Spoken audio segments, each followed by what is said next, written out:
วันนี้การที่ว่าจากใจทั้งทีมงานศิลปะดนตรีบุญถึงวิสัยเอามาฝากมาตอนเปลี่ยนทางด้านของบทบาทบทสื่อป้อบให้เป็นทั้งจังหวัดลำเดินเนาะขอเสนอมวลๆน้ำกัดเป็นพิเศษอีกเลยเนาะ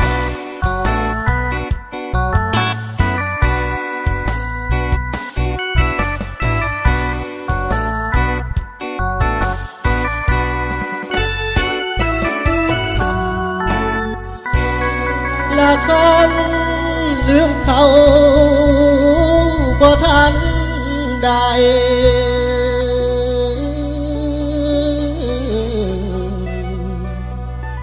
ให้กลับไปหาผัวเก่าลานางเอ้ยฉันยังตามเป็นเงาอันความเหงา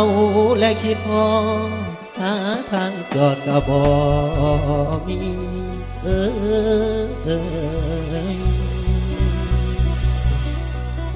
กลับไปสางแต่มือนี้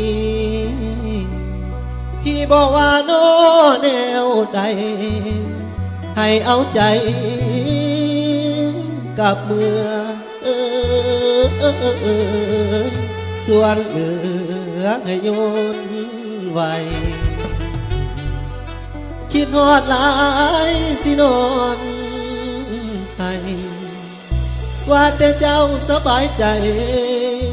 อายทำได้น้อสู้อย่างสิเป็นอย่างก็ตามสร้างว่าแต่นางเจ้าซื่อซอยน้ำตาย้อยอายสิทน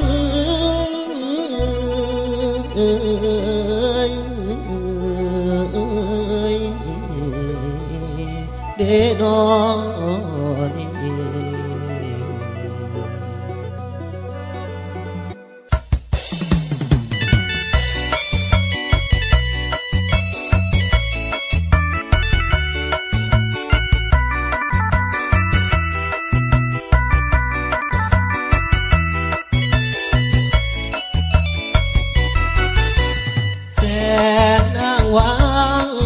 บอกนางด้วยความพอใจสุดที่อะไรบ่อยากให้ไปคงได้แต่ฝืนคงยืนตาหลับถ้าให้เจ้ากลับไปหาผัวเก่าบ่มียังแล้วอายสิเว้านับความเศร้าที่เขาโยนใส่ทั้งกายและใจมีไว้ผสมผสานฟื้นฟูอีกนานบ่นกขานอายสิได้ฟื้นก็กลับไปซะให้น้องคิดว่าบ่เคยพันผัว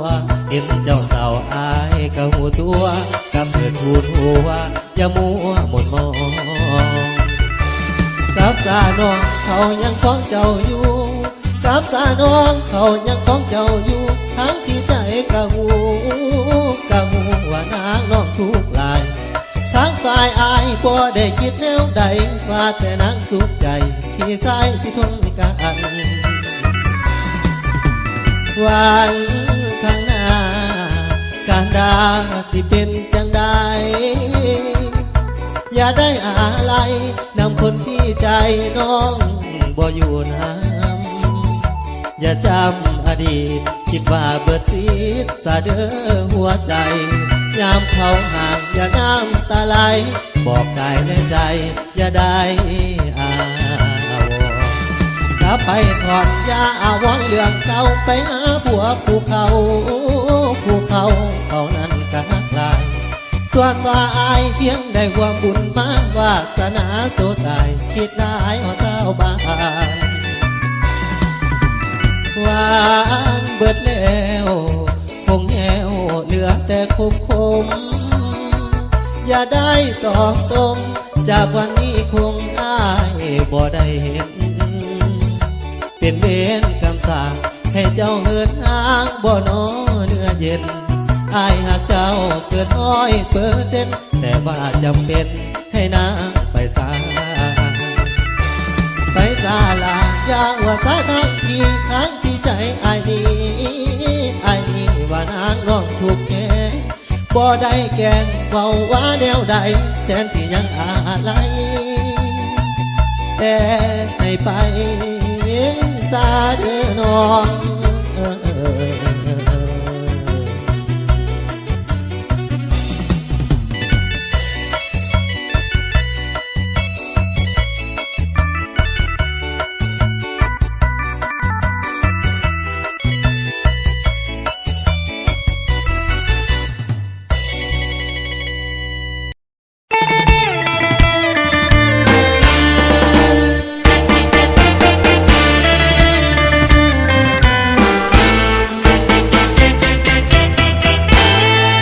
ขันหัวปากมาหางอาย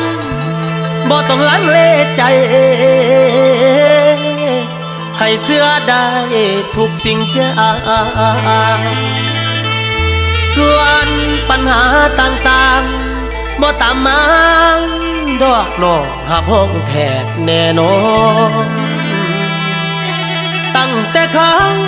เจ้าไปมีผู้สอนน้องผู้สอนกินดองก่อนแต่หลายปี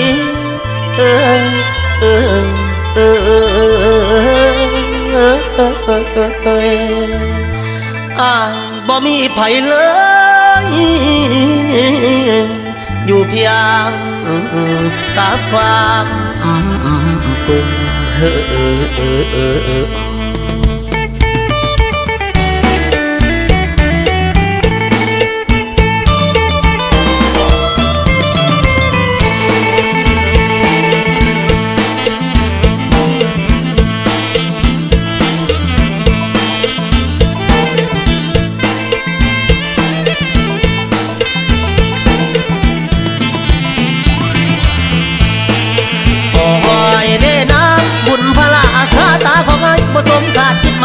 บ่ได้เป็นผู้โศกบ่สู้สายเน้นบ่ให้เลยได้แต่ฝัน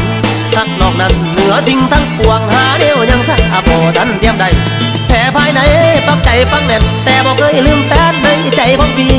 ลานางเอ๋ยผ่านหลายปีก็ยังมีแต่น้องลืมเจ้าบ่ลงคิดห้อยโคงลานเม็ดแสนไม้ยางบ่ไหลลืมเลิกบางใจผู้ใหม่แม่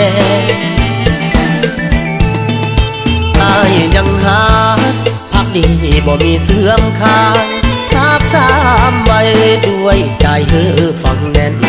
เป็นห่วงยิ่งนักด้วยหักเจ้าเหลือแสนแม่นเส้นเขตแดนวางใจเขาถือแบ่งปัน